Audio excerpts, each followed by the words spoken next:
depression, fear, anger, anxiety, jealousy, envy, shame. These are things that we experience when we're not present. No matter how aged, how educated, our mind likes to serve to this natural space. I've witnessed this, and by experiencing this myself, I watch people going through that every day. However, you almost like it. You come to be with that because it's the only way you know how to get rid of pain. It becomes a way of living.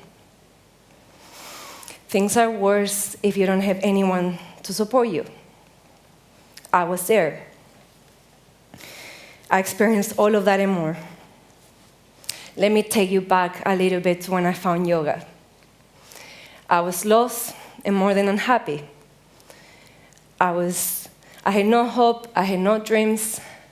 My life was just nothing. I was dead in life. These are the only feelings and emotions that I knew, because that's the only space where I was. But then I've noticed in my first class how something changed. And I'll tell you, the change is a key for my career and for my dreams, and for me to be able to do the things I do nowadays. My life started to change. I was evolving with the practice and evolving in my body. I was conscious of my breath. Negative thoughts would come, but I wasn't paying attention anymore. My habits started to change. I started to stop eating meat, processed food, stop smoking. A lot of bad habits change. And I got rid of the pain and the sadness. That was the biggest thing in this journey.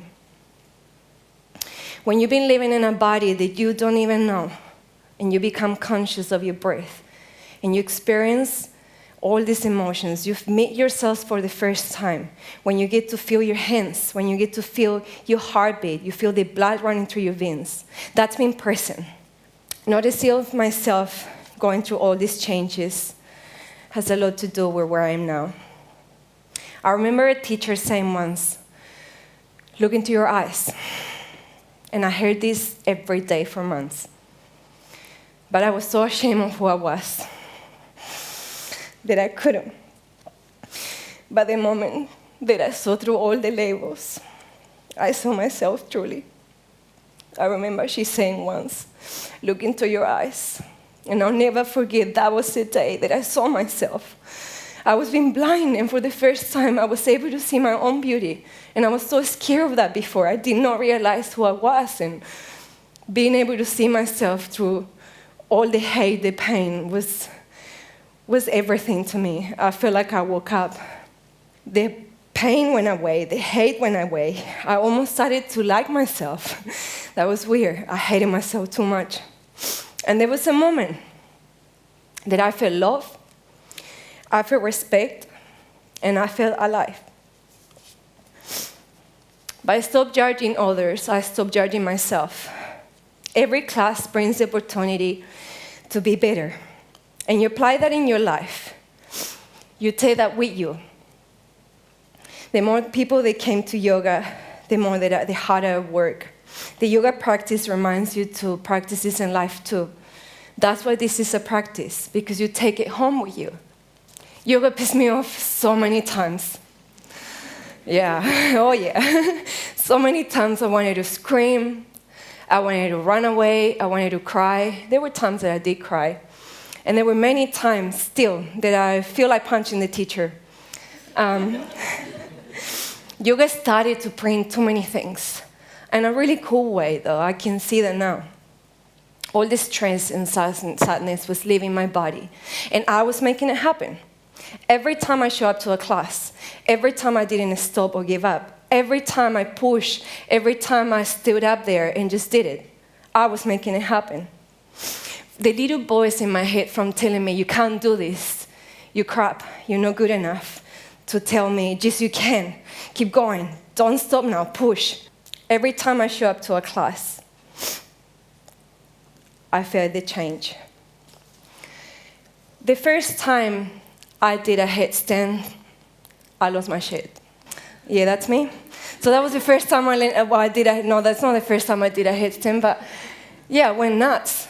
I realized that if I was able to do that with my body, I was able to do anything. And that's when the journey truly began. The moment I believed I could do it. But because I spent so many years in shadow, it took me a few more years to actually do it. But then one day, I sat up in my bed. I told myself loud and clear, I will be a yoga teacher. 2 weeks later, I was flying to complete my first teacher training. 12 months later, I quit my full-time job to teach yoga full-time.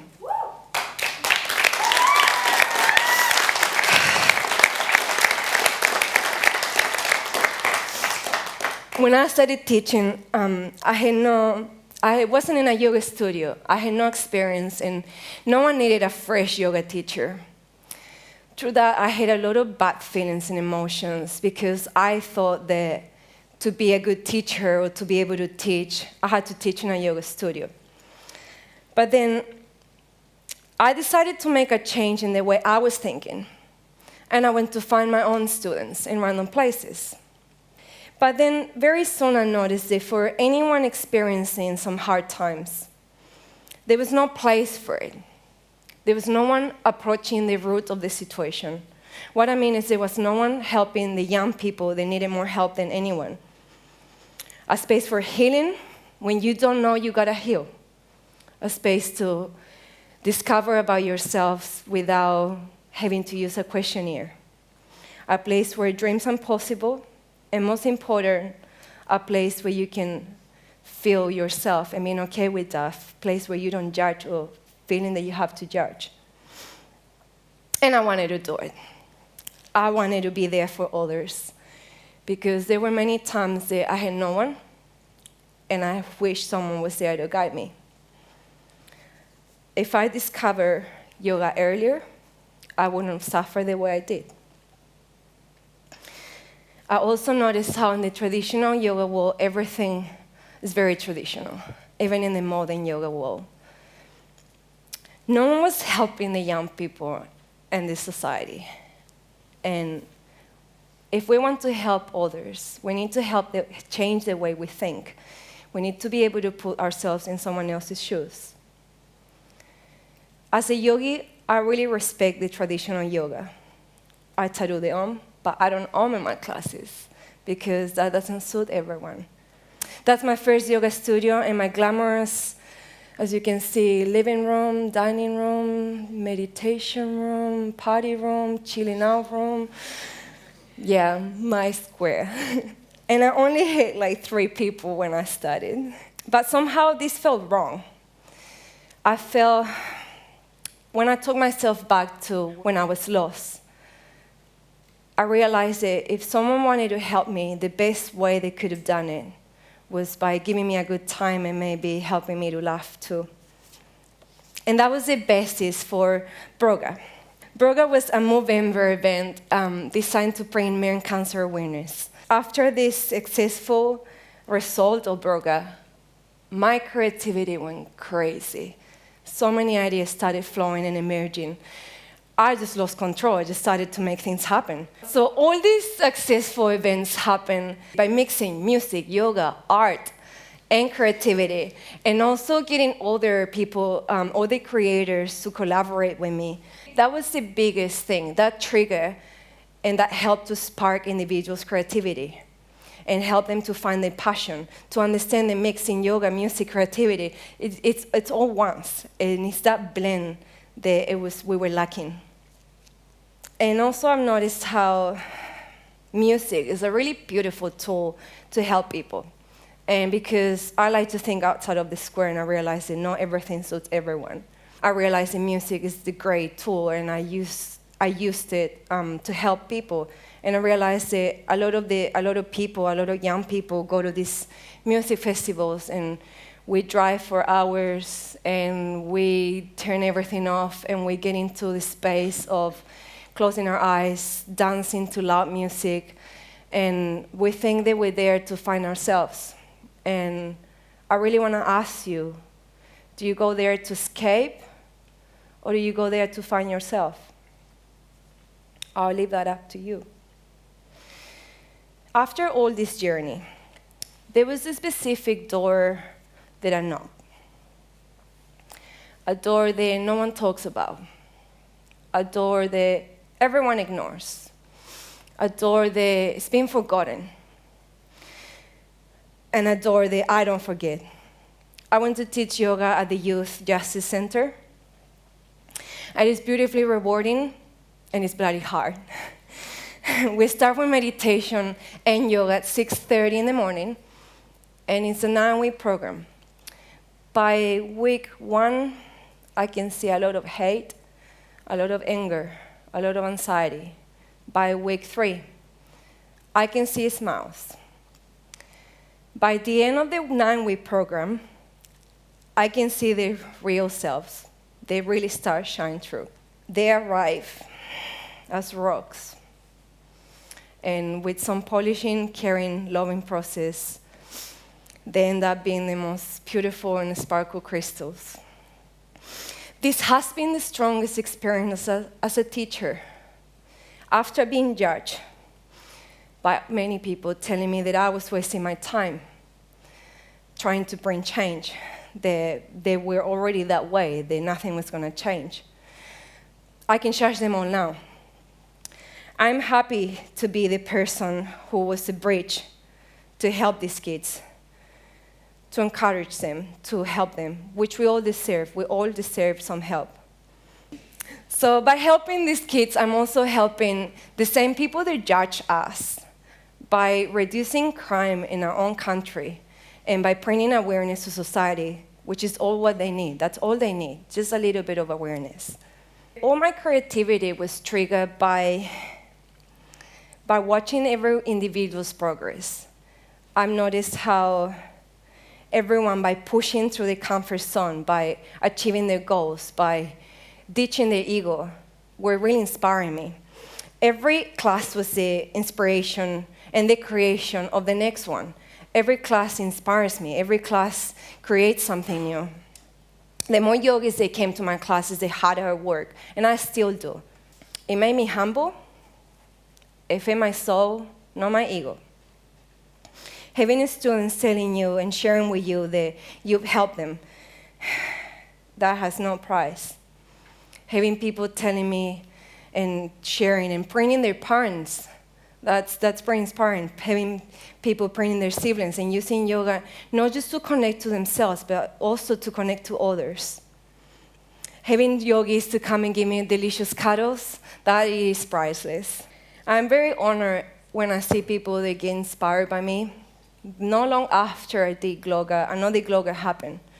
I can see more yoga teachers and fitness teachers getting inspired, wanting to have DJs and wanting to have makeup and doing crazy stuff. That really inspires me because I know that through creativity, we're going to impact the world. The fact that your background isn't the best, it doesn't mean that you're going to carry on writing the same story or the same book. Stop that. Write a whole new book. You, me, anyone has the power to do it. And when someone tells you that you can't do it or that you're not good enough, because they will, do it. Not to prove them wrong, because you already know they're wrong. Do it because you're true to yourself, you're true to your heart.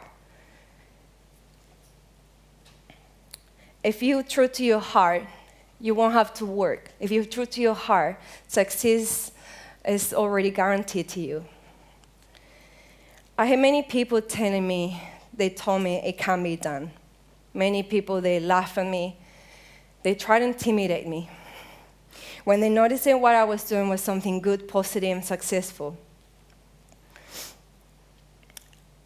Everyone knows that I'm doing this from my heart, not from my income. I do this because I appreciate trying to create something different. When people notice that, they're going to try to push you down, and it's on you to get up and, keep working. Don't even look, just walk forward.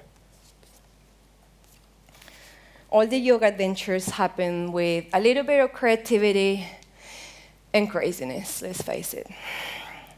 I use my own way of thinking and my own way of teaching to create my own unique way. Through this experience, I discovered the importance of creativity as an educator.